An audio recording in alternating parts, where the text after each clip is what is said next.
You are listening to Parliament Matters, a Hansard Society production supported by the Joseph Rowntree Charitable Trust. Learn more at hansardsociety.org.uk/pm.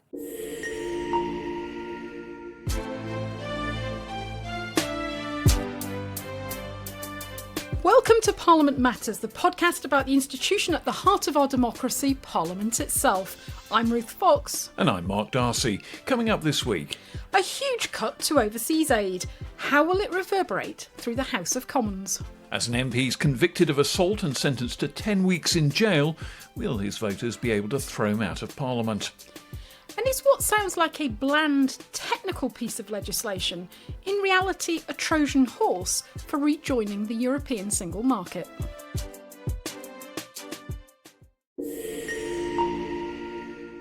But first, Ruth, that big decision that the government has just announced this week about cutting the overseas aid budget in order to transfer the money to defence and boost defence spending to meet the requirements of President Trump and indeed to face the security threat from Russia is something that is going to cause all kinds of ripples in Parliament. First of all, it is a mid-air change in Labour policy. This is a very substantial U-turn. It's not very long since the Foreign Secretary David Lammy was criticising America's decision to gut its overseas aid budget. It was a manifesto promise of the Labour Party that they would maintain overseas aid spending, and that's now been dropped. And indeed, they were heavily critical of the Conservatives when they reduced overseas aid when Boris Johnson was Prime Minister. So it's an enormous reversal in policy. And I suppose you can argue circumstances have changed bigly since the Donald entered the White House. And it's clear that this is the line of least political resistance. Yes. But is it still, for all that, a wise decision to reduce aid that is propping up a lot of countries in, for example, sub-Saharan Africa, where refugees come from, who then cross the Mediterranean, get into Europe, and then attempt to cross the Channel into Britain? So is it a wise long-term decision, or one that might accelerate the kind of people movement that's at the root of a lot of political discontent in Europe already? Yeah, and of course that was the criticism that David Lammy was making just a few weeks ago about the decisions that the Americans have made about cuts to the USAID department, USAID. And it was a focus of a question that Diane Abbott asked at Prime Minister's Questions this week. I think it also raises whether it's a wise question from a foreign policy perspective, whether it's a wise question from a humanitarian perspective. People have different views on that, and there are other better podcasts than us that can tackle that question. But I think from our perspective, in terms of what the implications for Parliament, I mean, again, we've talked about this on the podcast before, governments legislating to put targets, policy targets on the statute book, and then effectively finding circumstances change and they can't meet those targets. And that's what we've got here. So it's now, just under a decade since the government legislated to put 0.7% of aid spending into the statute book. And now, for the second time, a government is coming forward and saying, well, we're not going to meet that target. And it raises a question similar to what we heard in 2020, 2021, when after COVID, Boris Johnson's government said that they weren't going to be able to meet the target and we're going to have to cut back to 0.5% in aid spending. If Parliament has agreed to this target, it has imposed through legislation a duty on the government to meet that target, then is it free for the government to just effectively throw that target out of the window and just declare that they're not going to meet it? Apparently, yes. Yeah, and back in 2021, that was the question that was asked by the late Lord Judge now, because sadly died last year. But he asked the question, it's a sovereignty of Parliament question, can the government expunge or suspend by ministerial statement, which is effectively what we have this week with the Prime Minister at the dispatch box, a legal obligation or a duty that Parliament has imposed on the government? And yes, seemingly it can. This is something that would be quite different in the US Congress, which does control the purse strings of government to a far greater extent. Normally you would hope so, but not seemingly. A majority in the US Congress could probably be mustered quite easily behind Donald Trump's aid cuts. It'd be a rather more ticklish thing for Keir Starmer to actually have to go through a vote of Parliament to do this. And would there be some among his MPs who would say, up with this I will not put? So it's a somewhat more difficult thing because this is a key tenet of what Labour was offering to the country not that long ago. Well, as he himself acknowledged, this is not a choice he wanted to make, and it's not something that Labour MPs came into Parliament to do. But as you said, the circumstances have changed, and this is a politically more palatable choice than, for example, raising taxes or abolishing the triple lock on pensioners' protection of their incomes. I mean, it's absolutely clear that this is the line of least political resistance to raise the kind of money that Sir Keir Starmer is attempting to raise for defence. But I do wonder about the long-term implications. And of course, it also raises other questions for Parliament. It's not just, why isn't there a vote on this? The government can apparently more or less do this with a shrug of the shoulders. There will be ways that people can force a vote on this. You can imagine quite easily a delegation of cross-party MPs going to the Backbench Business Committee and getting a backbench debate on what is, after all, a pretty major change in government policy. Well, it's worth perhaps just laying out exactly what will happen now. So the Act, the International Official Development Assistance Target Act 2016, which introduced this duty to spend 0.7% of gross national income, not gross national product, GNI, not GDP. I was pleased to see that the leader of the House of Lords, Baroness Smith, said she'd had to look up the difference before she made her statement in the Lords this week. She's not alone. She's not alone. And there are grounds in that Act for missing the target. So economic circumstances, so any substantial change in gross national income, fiscal circumstances, such as the impact of meeting the target on tax, public spending and public borrowing, and then circumstances arising outside the United Kingdom. So you can see clearly how the grounds are there for the government's statement.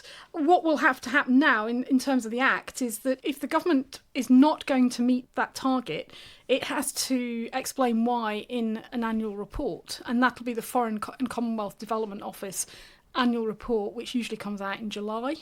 So I expect to see something there. And then the Act requires that as soon as practically possible, there is then a written statement to Parliament. So we'd expect to see that in the summer, but that's some months off. I think we'll see something next week. I think almost certainly next week. Well, we've got the Estimates Day debates and... the Foreign and Commonwealth Office estimates, as luck would have it, yes. are up for debate. So there is a definite stage on which parliamentarians can raise this issue. I don't know, can you put down an amendment to the estimates? Is it conceivable that MPs could get together and propose to put those cuts back? Well, to be clear, what we're discussing next week in the estimates is this current financial year's departmental spending plans. So the cuts are next year, so yes. they aren't covered? Yeah, so this is the different financial years we're talking about. Clearly within the debate there is going to be discussion about the implications forward-looking. And indeed, when the MP from the International Development Committee went to the Backbench Business Committee to request that the Foreign and Commonwealth Office's spending plans be one of the three estimates, departmental estimates, chosen for debate next week, she made strongly the case. I mean, it happened to be on the same day that the announcement was made by the Prime Minister, so it was very timely. She made very strongly the case that it's necessary to discuss this because of the topicality. But what they're talking about is spending plans in this financial year. So the technical term is that these are supplementary estimates, because of course we're heading towards the end of the financial year, at the beginning of April. And basically what has to happen is that because of any changes in departmental spending plans, whether that's increases in resource day-to-day spending or capital, or indeed reductions or movements between departments. Money being moved around, whatever it is. Yeah, that all has to be rubber stamped. That has to be rubber stamped, it has to have that parliamentary authorisation, and that's what these supplementary estimates do to make sure that it's all covered before the end of the financial year, and that any sort of additional changes in spending that they need to make to use up their budgets by the end of the financial year is covered. So Foreign Office, I mean, it's a relatively small budget, compared to other departments. Overseas development aid being moved into the Foreign Office is the biggest single thing that the Foreign Office spends money on by several orders of magnitude, I would imagine. And the point here is that MPs can't vote to increase it. Were this the estimate for the coming year, which it isn't, they couldn't vote to increase it, because while MPs can cut an estimate, they're not allowed to increase it. They're not allowed to just order that more money be found for something. Yeah, so this goes back to, we've discussed it on the podcast before, this constitutional principle that only the Crown, the government of the day, can initiate expenditure. So only the government could propose increases. The MPs can propose a decrease. They can propose a reduction. But obviously in the context of this estimate, that's not going to be relevant to the Prime Minister's announcement. There's no proposal, I think, that MPs would want to cut it. Well, a few of them might, but not the bulk of them. The other thing to bear in mind about the international aid budget, of course, is that so much of it now is spent actually on spending on asylum, refugee housing and assistance, for example. And you can imagine that's the bit that gets kept. Yes, I mean, they'll have to cover that. So I don't think you're going to see any movements next week to reduce the estimate for the Foreign and Commonwealth Office. There'll be more likely moves in the other direction, but that's not permitted under the rules. The other thing to bear in mind is that there will be some discussion inevitably about the amount of money that is being spent through the aid budget actually on effectively domestic provision for asylum seekers, refugee seekers. Yeah, I mean, I think it was something like a quarter of the aid budget at one point was being spent on this, considerably more than back in 2019 when I think it was about 6%. So that will undoubtedly be a focus of the discussion. And I imagine that you will see plenty of Labour disquiet. I mean, we were supposed to be spending 0.7% not that long ago. It went down to 0.5%. Now it's going to be 0.3% of gross domestic income. So it's a very, very substantial cut made quite quickly. It's not necessarily going to mean programmes just end abruptly in the way that America has been ending programmes, but all the same, particularly for a left-of-centre government, this must be a pretty uncomfortable thing to do. I've been testing a bit of parliamentary opinion with some of my contacts, and one comment that was WhatsApped to me was, and I quote, "What a shower of cynical tossers." I think some people are most definitely not very happy that this has been done, and there will be counterblasts. There are plenty of people who are big supporters of development aid who will not let this go without at least some very considerable protest, and I suppose one of the forums for that may well be the International Aid Select Committee. Yes, and the chair of that committee, Sarah Champion, made clear her disquiet this week when she was quite critical of the Prime Minister's decision. I actually think it raises some difficult questions for the future of that committee. I did put this out on social media this week, that the International Development Committee was retained as a select committee despite the fact that the Department for International Development was abolished. Now, normally when you get that kind of machinery of government change, the Select Committee would also fall as well.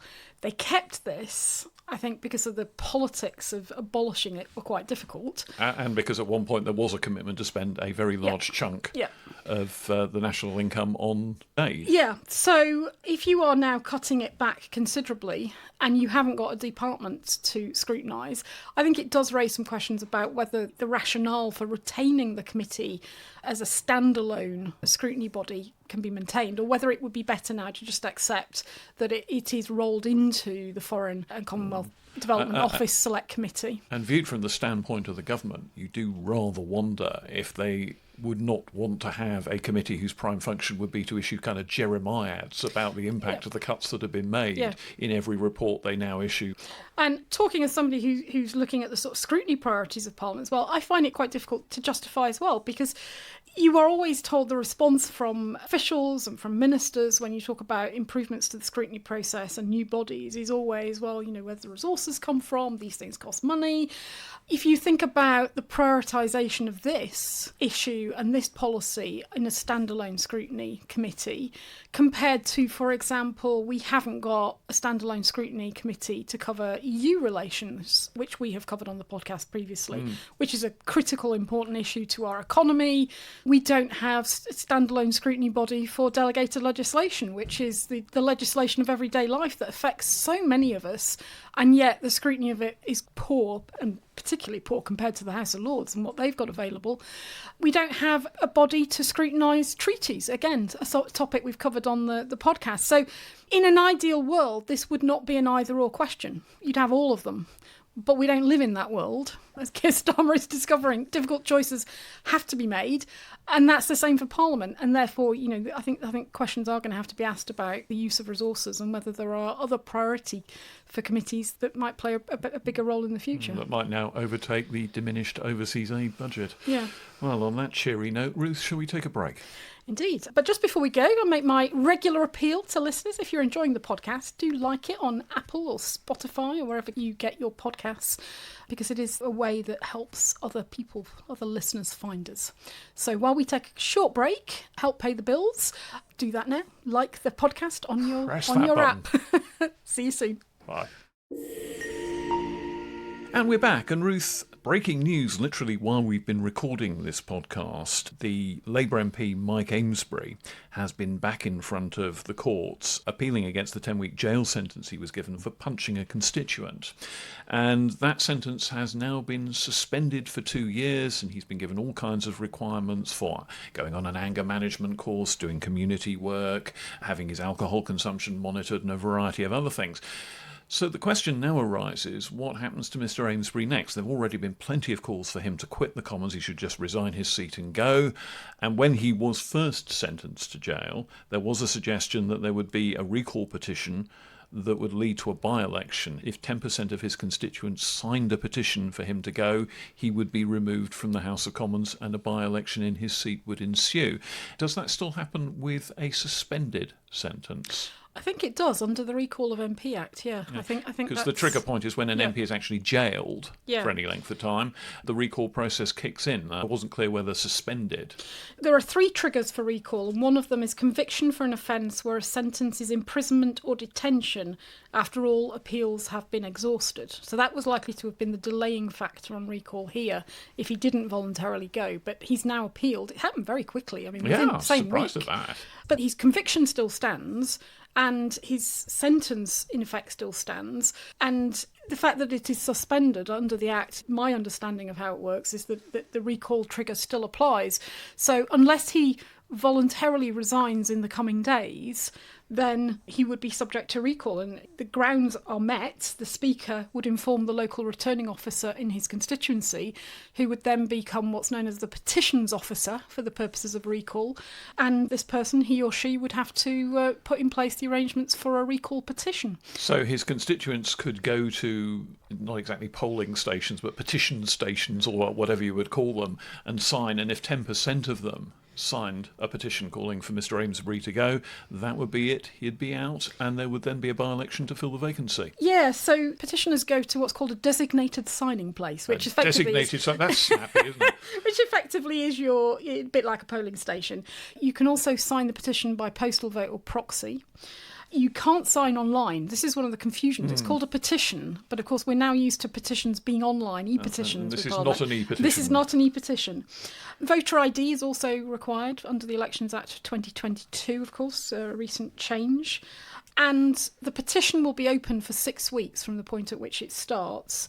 The Act stipulates that there are a maximum of 10 signing stations that can be opened, but it's at the discretion of the petitions officer, the returning officer, to decide how many there should be, up to 10, and where they should be.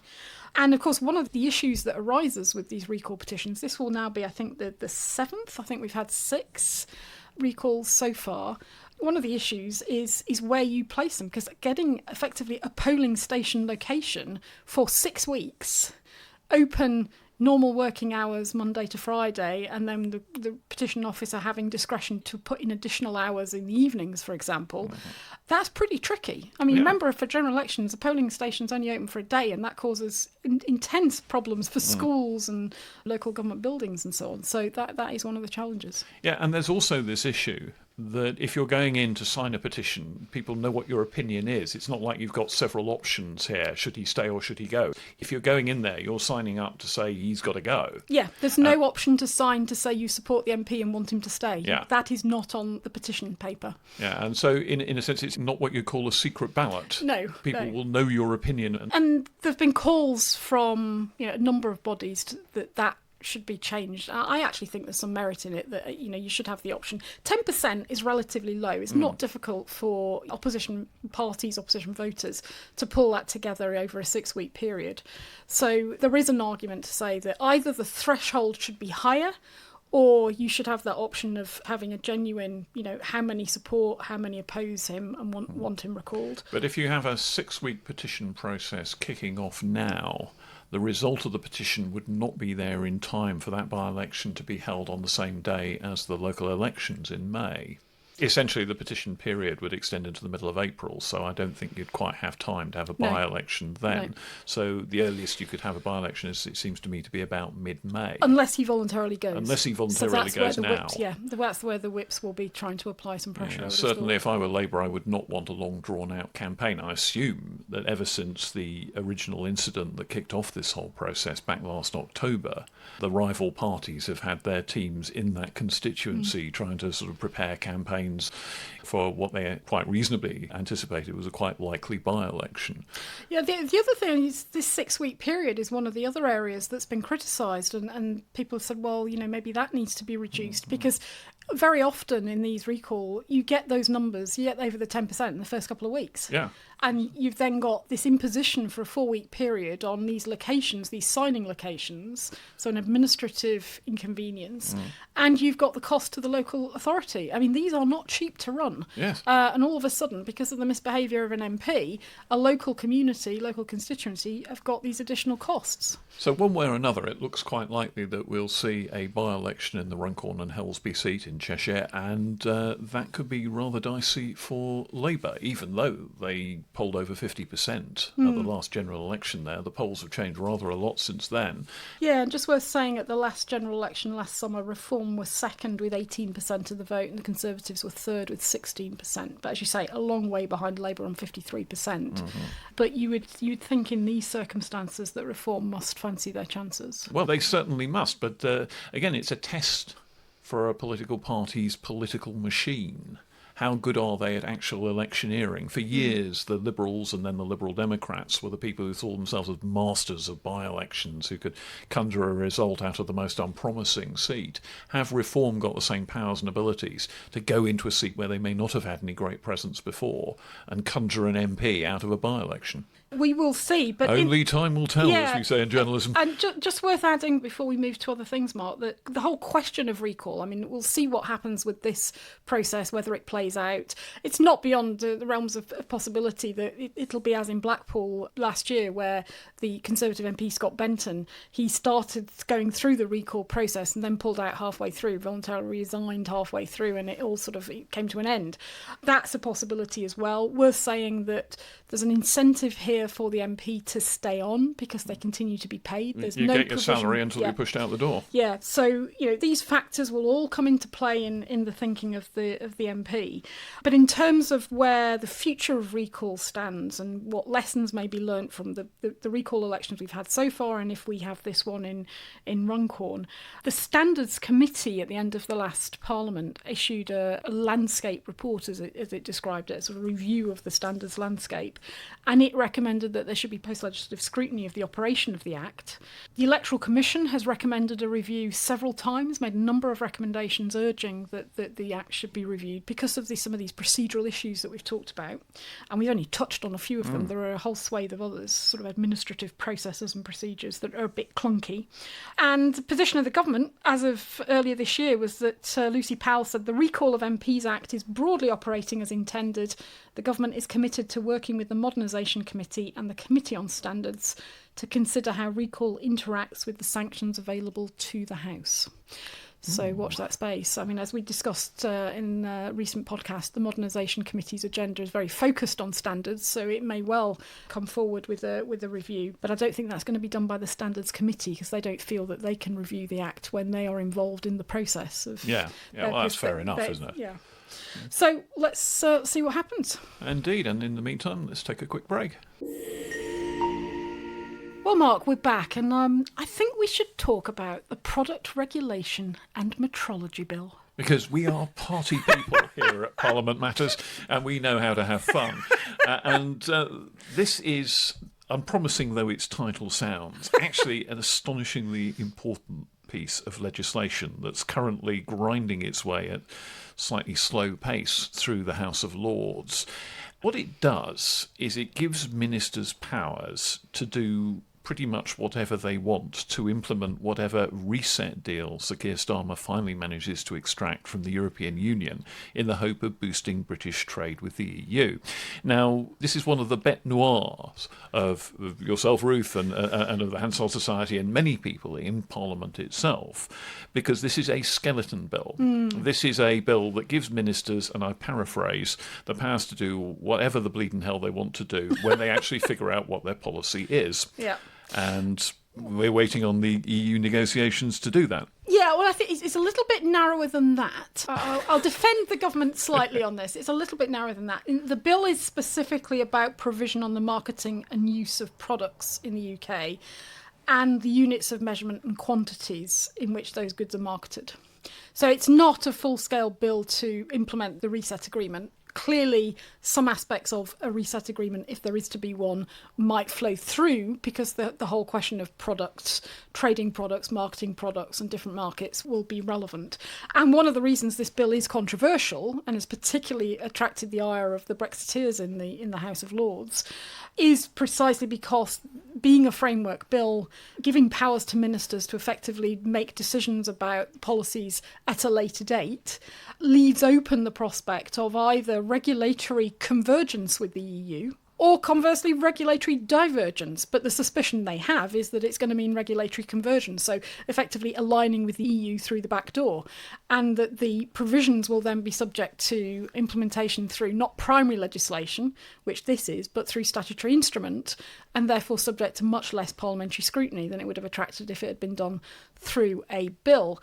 And Lord Frost, Boris Johnson's Brexit negotiator at one point, is the man who's called the greatest frost since the Great Frost of the 1700s by Boris Johnson. He's been making exactly this point, that he thinks that this is a Trojan horse for, if not quite rejoin, then certainly re-enter the single market or re-enter the customs union. And this would provide ministers with a lot of the powers necessary to make the necessary alignments of standards and so forth that would make that possible. Yeah.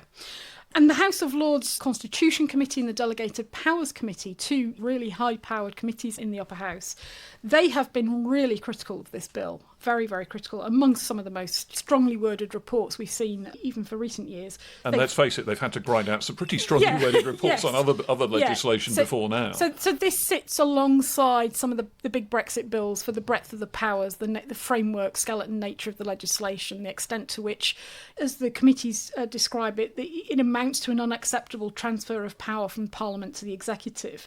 So they've criticised basically the lack of policy detail. Parliament doesn't know what it is that ministers are going to do with the powers that ministers are asking them to give them. And that's because ministers themselves don't know what they're going to do with those powers, I fear.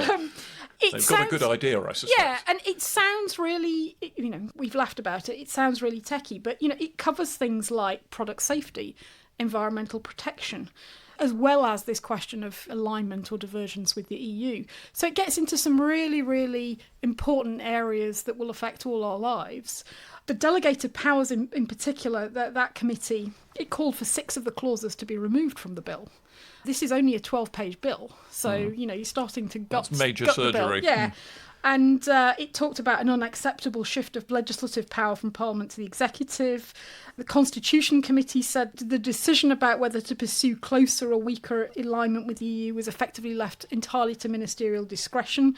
And we are of the view that such a significant policy decision should properly be scrutinised by Parliament and implemented by way of primary legislation, which this bill would do the opposite of.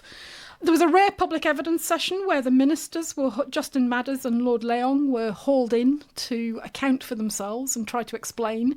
And to be fair to them, my impression, the reason we're talking about the bill this week is it's had report stage in the House of Lords.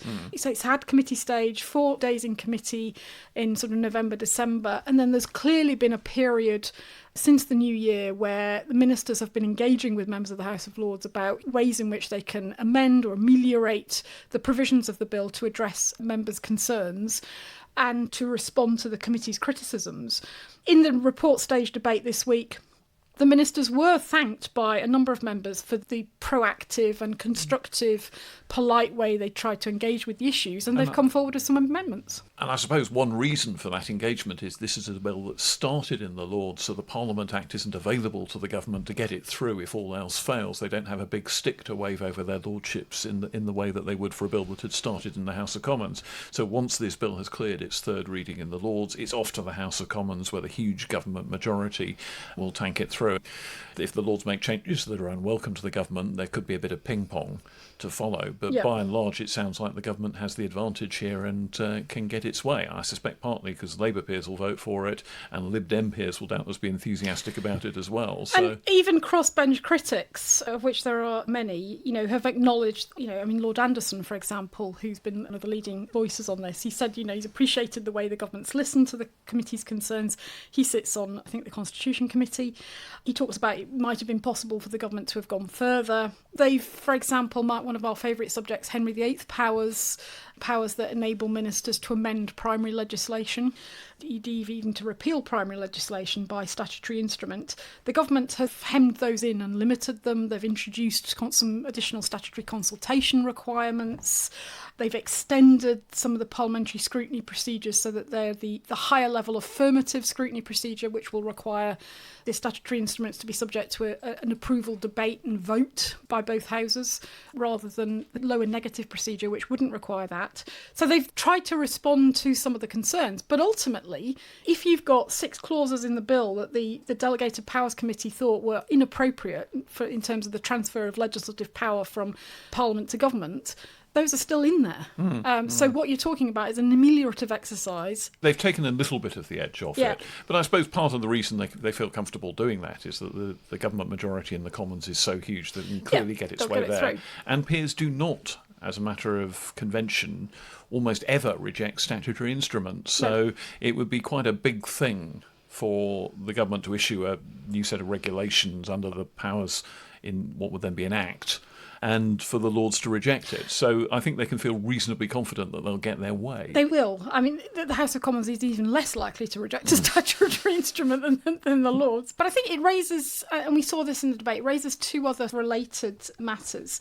When it does get into the Commons, we are going to see an about turn, very visible about turn, where people who were ministers in the last Conservative government banging through framework bills with huge powers, people like Andrew Griffiths, now the shadow minister on the Conservative opposition benches in the Commons, are suddenly going to be criticising the government for doing exactly that in this bill.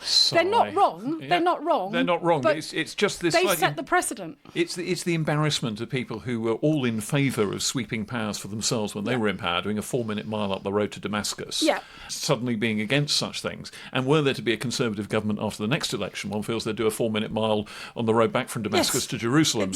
These things are suddenly necessary. Ministers must have these powers to... Taking a small onion from their pocket, they continued, and I always find this whole business of people doing exactly the opposite of what they were saying when they were in opposition a bit risible but entirely predictable. And it just engenders cynicism. But that's show business. Yes, and the constant problem we face in the parliamentary reform democracy sector, I'm afraid. But the other issue it raises, it touches into the debate about the role and future of the Attorney General, Lord Hermer, who's been attracting some criticism, apparently quite vicious internal briefing in Labour ranks, being seen as a block on legislation, being difficult, standing in the way of government policy. There's a pretty nasty attack on him from Lord Glassman, the guru of the blue Labour movement, describing him, I think the words were something like liberal idiot. Not exactly the kind of collegiate, comradely language one would hope for in the Labour movement, but who's even surprised? Just to sort of explain the context for this, the Attorney General, when he came into office, has made a number of speeches in which he's made clear his commitment and the government's commitment to restoring the rule of law as he sees it. And one of the areas has been that he does not want to see a repeat of what previous governments have done, which is this excessive reliance on delegated powers, on Henry VIII clauses, on skeleton legislation. And yet here we are. So there is an argument that this was one of the early bills at the start of this Parliament it was necessary to get these bills out quickly, and it was too early for him to exercise the kind of influence over that legislation that he might be able to do in future sessions. But there's questions about whether he's now influencing the amendment process by trying to persuade ministers to sort of roll back a bit and make these concessions. And there was an interesting letter in the Times this week from our colleagues at the Constitution Unit and the Bingham Centre for the Rule of Law, praising him and saying he's trying to reinstate the norms that were damaged in the years under particularly Boris Johnson's government about respect for the rule of law and commitment to parliamentary scrutiny and defence of constitutional standards. And it shouldn't be seen as a block on legislative progress. But all oppositions are in favour of Yeah. great levels of parliamentary scrutiny and proper standards, and against, as we've been saying, Henry VIII powers and skeleton bells. All governments suddenly find they're incredibly useful things to have. Absolutely necessary. And the thing that they forget, and this is the thing that I would put to Andrew Griffiths, is when you do it in government, that's all very well, but you then set the precedent for the next government. They've opened the door. And you also give, the current government will be giving these powers to whomever follows them. Not just ministers within their own government, but ministers in a future government. These powers are not time limited. They sit on the statute book until such time as they may be repealed. And I think too often current ministers forget that. Mm-hmm. And possibly over the Atlantic, current presidents may forget that. Yes. But leaving that aside, Ruth, we've got a couple of questions from listeners. We have. So should we start with one from Alex Green, who has got a question about select committees and parliamentary private secretaries. So with a reshuffle on the horizon, we can expect a number of the new intake to begin moving up to junior ministerial roles, or PPSs, and as a result a number of vacancies on select committees are likely to open up. How do each of the parties decide how to fill select committee vacancies? Is one way best, and how strong of a link between committee membership and future promotion to PPSs or ministerial status really exists? So my first question, Alex, is do you know something we don't about reshuffle on the horizon? To be fair, it is being touted in the media. There is chatter, certainly, but when is there not reshuffle chatter in Westminster?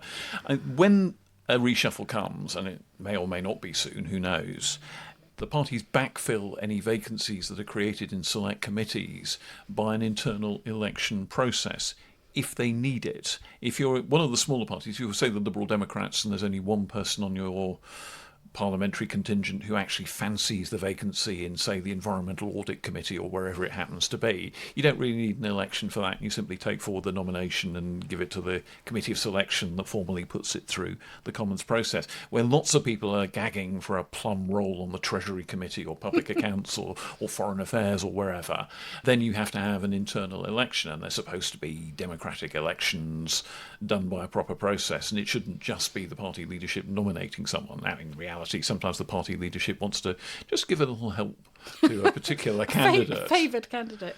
Yeah, I mean, procedurally, there's no specification in the standing orders of the House of Commons about how the parties should choose which of their MPs go on to committees. In 2010, when these select committee elections were introduced for chairs and members, the House of Commons agreed a motion that parties entitled to nominate members would put names forward resulting from a secret ballot by whichever transparent and democratic method of internal election they choose. Well, we know that elections take place. I'm not sure I'd describe them as transparent. Yes, transparent's an odd word here. I mean, sometimes these things obviously leak, but we don't necessarily see the slate of candidates from which they were chosen. And of course, in the last Parliament, it was one of the problems that actually, when vacancies arose, they didn't have people wanting to take up the positions. This is, if you like, a second wave election now. At the beginning of the Parliament, there was a great scrabble for places on select committees, and people who really, really wanted to be in a particular committee would be campaigning out there. You used to find leaflets and the tables in the coffee bars and things like that. This time around, I think for many committee vacancies, it may well turn out to be more of an exercise in the whips putting someone in a half Nelson to go on a committee they're not particularly interested in. When the Conservatives had very few Scottish MPs, more or less any Conservative MP with a muck in their name was finding themselves being persuaded to go on the Scottish Affairs Committee, anyone who might fill the gap. And you may find this time that if there isn't great enthusiasm for a place on some comparatively backwater committee, that someone will just have to be frog marched in by the party apparatus, just so that they can't be criticised later for not having the full contingent of members of Parliament in their particular committee. Yeah.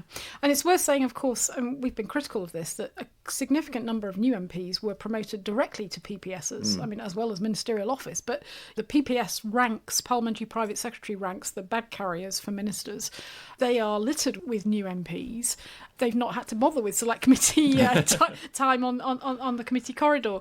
And if you've been a reader of our Parliament Matters weekly bulletin, you will know, because you'll be seeing each week, that there are quite regularly motions on the order paper. There's always a little bit of churn, isn't there? Yeah, there's always someone coming on and someone coming off. And sometimes it's because someone perhaps isn't attending the committee as much. Sometimes it's because they've been made a PPS or whatever. And there have been sort of little micro reshuffles along the way. I suppose the more exciting possibility here, and I use excitement in a very niche sense. Parliament Matters sense. There's a Parliament Matters sense of the phrase, is if the next reshuffle plucks someone from the chair of a committee into government. And then, of course, you may well have a quite plumb vacancy opening up with an actual salary attached to it. I suppose you could see people almost moving the other way. Some ex-ministers might then want to get on select committees, or might want a suddenly vacant chair of a select committee as a kind of consolation prize for having been expelled from the Garden of Eden back out into the non-government world. Well, I think that goes to Alex's point about, is there a strong link between committee membership and future promotions? We don't really have the data and the research for that on memberships. Anecdotally, it's become a more obvious thing. Yeah. I mean, the tale of Tom Tugendhat, for example. But that's chairs, not members. Who was a committee chair who let straight in as a relatively new member to chair of the Foreign Affairs Committee, spent a couple of years strutting his stuff there, and then was a candidate for his party leadership. Yeah. Let alone anything else, and then was made a shadow minister in quite a senior brief. So there's that side of it. Less so in general with ordinary committees, although the Public Accounts Committee, it was striking that it was at one point at least used as a place for people who were seen by the party establishment as up-and-coming future ministers to learn the ropes and the chains and the electrodes of parliamentary life. And so you used to have, for example, people like Matt Hancock, the future health secretary, people like Ben Gummer, son of the more famous John, who was the policy coordinator for Theresa May and lost his seat slightly unexpectedly in 2017.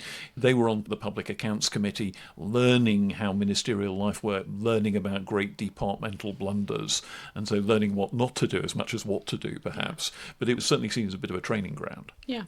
What we'll do, Mark, is there's a Hansard Society blog by an academic at Birmingham University, Stephen Bates, and his team, who've looked at the role of chairs specifically and the sort of the direction of travel between government and back to committees.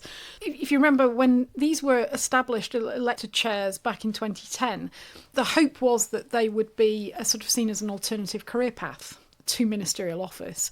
And in fact, the research shows that actually it's rather more complex than that. There is an element of that. Some do see it as a career destination. But chairmanships, as you say, you mentioned Tom Tugendhat, can be seen as a sort of launch pad for careers into ministerial office.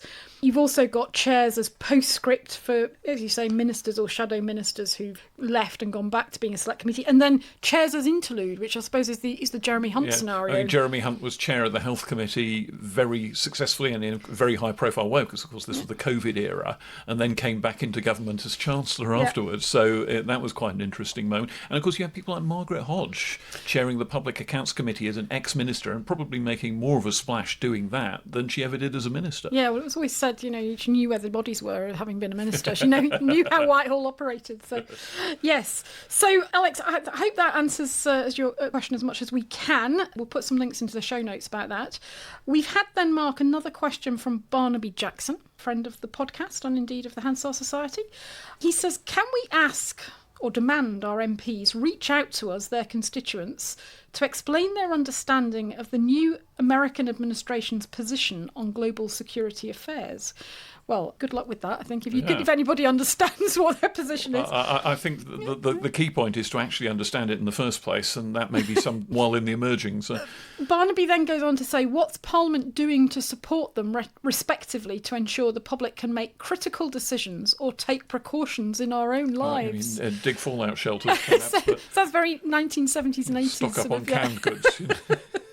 Which I believe they've been doing in Sweden. Oh, yeah, There's who can blame them? nuclear Well, instructions. I mean, there are ways in which MPs can try and find out what the American government is thinking about. American governments have traditionally had quite an outreach to UK politicians. Doge will have done away Doge with will those. have cancelled those. I imagine Elon probably doesn't think it's a good idea to explain anything. But anyway, there are also all sorts of transatlantic links specifically for parliamentarians. There's the Foreign Affairs Committee, which I imagine will be desperately trying to organise tours over to Capitol Hill to see what's going on in the US Congress and see what they think about it and just generally exchange views. There are plenty of sort of umbilical cords there through which views may flow. Yes, but then I think Barnaby's question about what Parliament does to support the public, the constituents, to understand what's happening and to, as he describes it, take precautions.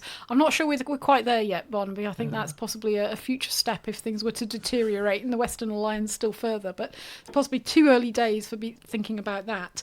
But clearly, MPs will be getting letters from constituents, concerns about the direction of the alliance, concerns about the implications of defence, and as we were discussing at the beginning of the podcast, the changes in international aid spending, concerns about the implications for Ukraine in particular, which has been debated this week in Parliament to mark the third-year anniversary of the invasion.